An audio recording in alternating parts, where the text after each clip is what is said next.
Despite the break from Kingdom Hearts this year in terms of any sort of new console release, I believe the break is almost purely a thing to spend as much time on the new projects as possible without worrying about marketing, without worrying about having to catch up people to the story aside from Union Cross, without the many things they had to do before Kingdom Hearts 3 would end up releasing. This is an entirely different situation. Even with these conditions this year though, we still managed to get a whole lot. While I have a feeling now numbered titles are going to be very different going forward, I have a bold take. I actually believe Kingdom Hearts 4, the newly awaited next numbered title, will release a lot sooner than we think. That may sound crazy after waiting for Kingdom Hearts 3 as long as we did, but hear me out. Unlike what many people still for some reason believe, Kingdom Hearts 3 wasn't actually in development for over a decade. Thoughts and ideas had come about, but those titles people referred to as spin-offs or side titles for years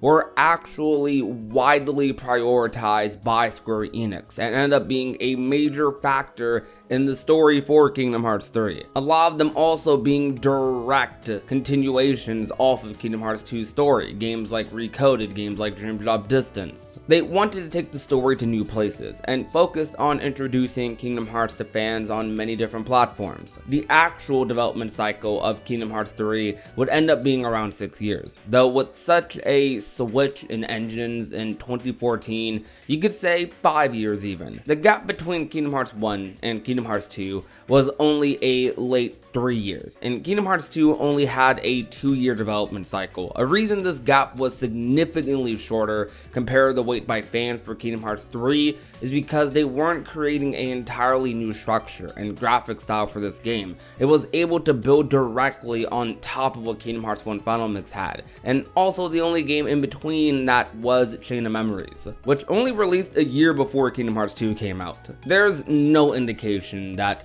they are switching engines for the new Kingdom Hearts games. With the assets from Unreal Engine being maintained, the time it would take for these sequels to happen would not be that long. Within over a year after Kingdom Hearts 3, we got Kingdom Hearts 3 Remind and Melody of Memory, and they did give us quite a bit of content, especially Remind. With the break from releases in 2021 and from interviews, we are told that new info will be during the 20th anniversary season, so we can expect news around that time of year in early 2022. Series director Tetsuya Nomura says he wanted to do a title in between Kingdom Hearts 3 and Kingdom Hearts 4. Possibly 2, but maybe just 1. It's unclear if Melody of Memory counts exactly, but I have a feeling it doesn't fully since it was in development before Kingdom Hearts 3 released. I believe we'll get info about this title in between in 2022. Following that, I believe Kingdom Hearts will go back to having somewhat yearly releases after the release of the next title, with some other title in 2023, potentially something building off of 2022's title,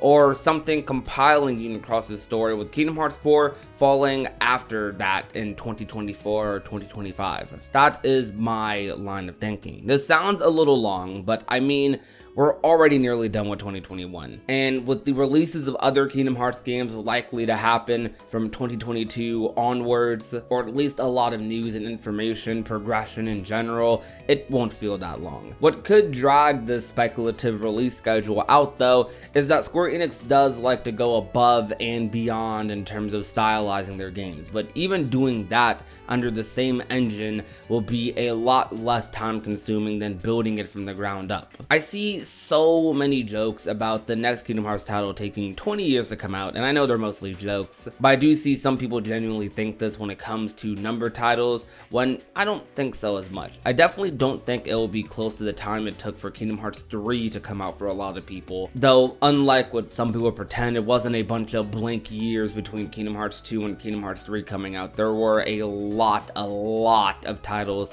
that took a lot of development time, a lot of work, a lot of story building, that allowed Kingdom Hearts 3 to be what it would end up being. Though still with that, I'm thinking a wait period that is slightly longer than Kingdom Hearts 2's, with a maybe 1 to 2 year difference, meaning I think Kingdom Hearts 4 will release by 2025 or within the next 2 to 3 years. It's already been 2 years since Kingdom Hearts 3 released, closing in on 3. Wow, that just put a lot of things into perspective for me. This does greatly depend on if we'll be getting 1 or 2 non-numbered titles, but even with 2, I believe a 2024 or 2025 release is fairly possible for the awaited Kingdom Hearts 4. But despite this year feeling very weird for some fans because we didn't get a new console release, we still got a lot. We got Kingdom Hearts 3 on PC, we got Union Cross getting a major ending, we got Dark Road coming later in the next couple of months. It's been crazy as far as story progression goes and even as far as content goes. Non-numbered titles in general though always have the potential to be someone's favorite Kingdom Hearts game. Who knows, you may end up liking the next Kingdom Hearts game a lot more than you end up liking Kingdom Hearts 4. That Quadratum Veramex game that a lot of people think might happen, or that Kairi and Aqua training game, or maybe we get another Union Cross game or a remake or something. Any of those could end up being your favorite Kingdom Hearts game over a numbered title. So numbered titles aren't always the guaranteed favorites for everybody. There's a lot of value in the stories that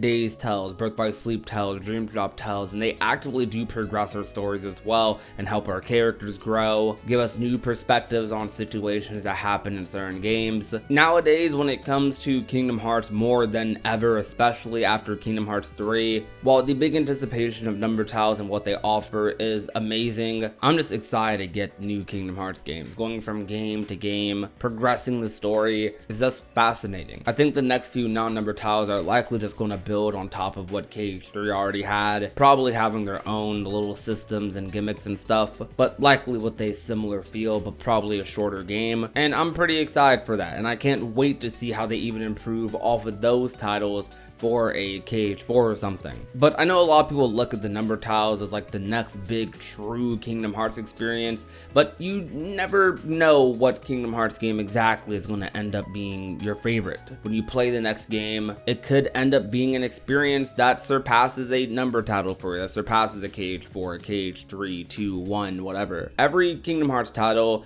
is fun for their own reasons, connects with people for their own reasons, and that's something to definitely keep in mind when anticipating some of these games sometimes. But those are just my opinions. If you guys enjoyed today's video, you already know what to do. Leave a like, share the video with a friend or family member, and last but not least, if you have not already and want to become a part of the union, all you have to do is hit that red subscribe button down below. My name is Prodigy, and I will talk to you guys soon. Peace out, you guys. Bye. Now she's a daydreamer.